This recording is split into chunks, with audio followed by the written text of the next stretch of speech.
నేను ఎప్పుడు వెంకటేశ్వర స్వామి మా ఇంటి కులదైవం.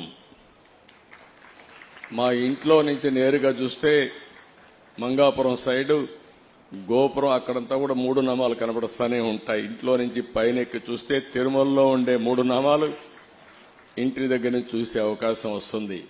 నేను నమ్మిన దేవుడు, నమ్ముతున్న దేవుడు, నేను ప్రార్థించే దేవుడు వెంకటేశ్వర స్వామి అని చెప్పి కూడా నేను మీకు తెలియజేస్తున్నా. ప్రతిరోజు ఒక 2 నిమిషాలే నేను ఒకటే కోరుకుంటాను. దండం పెట్టుకొని 1 నిమిషం ప్రార్థన చేసి,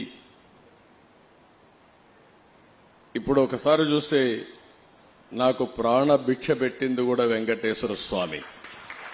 అదొక మిస్టరీ కూడా. ఈ వీడియో కానీ మీకు నచ్చినట్లయితే లైక్, కామెంట్, షేర్ చేయండి. మరిన్ని అప్డేట్స్ కోసం సబ్స్క్రైబ్ చేయండి.